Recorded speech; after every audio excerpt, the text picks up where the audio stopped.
Un grand merci à vous tous, ma famille, mes amis, mes frères et sœurs, d'être là pour rendre ce dernier hommage à papa et aussi à célébrer sa graduation, sa graduation. Je ne sais pas si on dit ça en français. Papa et moi, on a partagé beaucoup de choses et une des choses, je crois que plusieurs personnes ont vu, on peut être d'accord, c'est qu'on a la même fougue et le même petit caractère. Apparemment, ça vient de la famille Darley, d'un nom qu'on appelait bolchevique. La famille saura à ce sujet.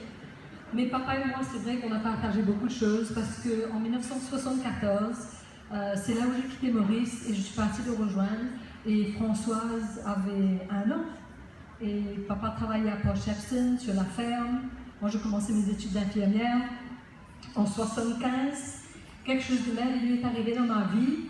Après avoir tant cherché dans tellement de religions, de philosophie, j'ai vraiment fait la rencontre avec le Seigneur Jésus en 1975, sur Durban Beachfront à Durban. Et là, ma vie a été transformée. Ce n'était pas une connaissance de tête, une aspiration que je cherchais, mais c'était une réalité qui avait saisi mon cœur. Et bien entendu, je voyais souvent papa, avec ma petite Beetle coccinelle, j'allais le visiter à Port Shepstone. Et j'avais vraiment un seul désir dans mon cœur, c'est que lui aussi puisse connaître le Seigneur. Et je partageais, mais il ne voyait pas. C'était difficile. Il me disait oui, mais ce n'était pas réel dans son cœur. Et je me souviens qu'à cette époque-là, je travaillais à Johannesburg et j'allais autour du lac et je criais au Seigneur et je demandais à Jésus que quelque chose se passe dans le cœur de papa. Et en 81, je me souviens, c'était encore l'apartheid et on est parti passer un week-end chez un frère, Elijah Machangani. Et ce week-end-là, Bertie a fait la prière de repentance, il a ouvert son cœur à Jésus et le voile a été ôté et il a été visité et sa vie a été transformée à partir de ce moment-là, en 81.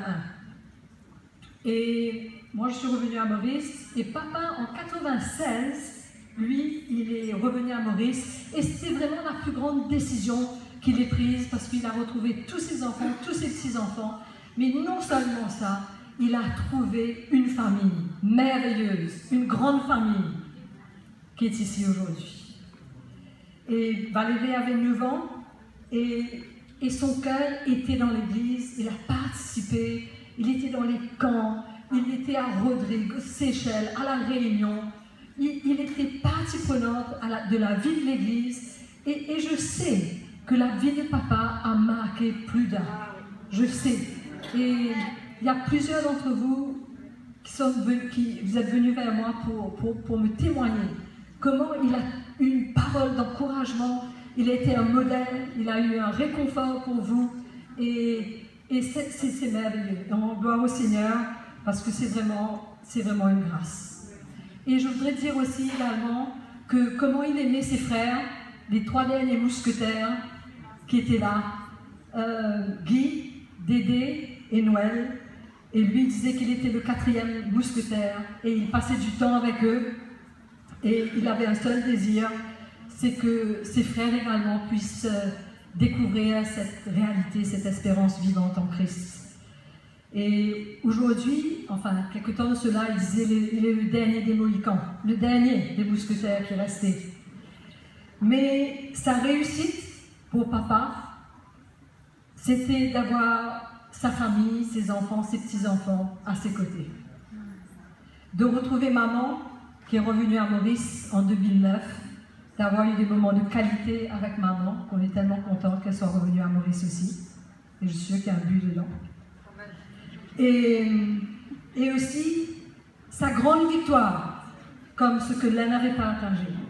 Sa grande victoire, c'est d'avoir reçu le pardon du Seigneur et aussi d'avoir pu pardonner, relâcher. La famille, vous savez le chemin que papa a pris depuis son divorce et là où il a passé en Afrique du Sud et tout. Et c'était tough pour lui, c'était dur, il s'est retrouvé tellement seul et beaucoup de choses qu'il a fait qui n'ont pas marché.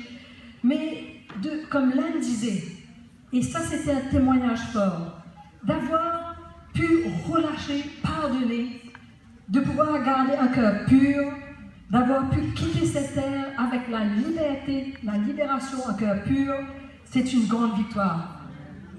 Et pour moi, mon papa, c'est un brave soldat qui a accompli la course. Et c'est un exemple qu'il laisse à ses enfants, à ses petits-enfants, à ses arrière-petits-enfants et aux frères et sœurs qui sont proches de lui. Et ce verset qu'on a écrit sur cette histoire, je ne sais pas si vous avez lu, je vous encourage de regarder, mais c'est ce que papa aurait pu dire. J'ai combattu le bon combat, j'ai achevé la course, j'ai gardé la foi. Désormais, la couronne de justice m'est réservée. Le Seigneur, le juste juge, me la donnera dans ce jour-là. Et non seulement à moi, mais encore à tous ceux qui auront aimé son avènement. Amen. Amen. Que le Seigneur vous bénisse. J'aimerais inviter Agnès à dire quelques mots.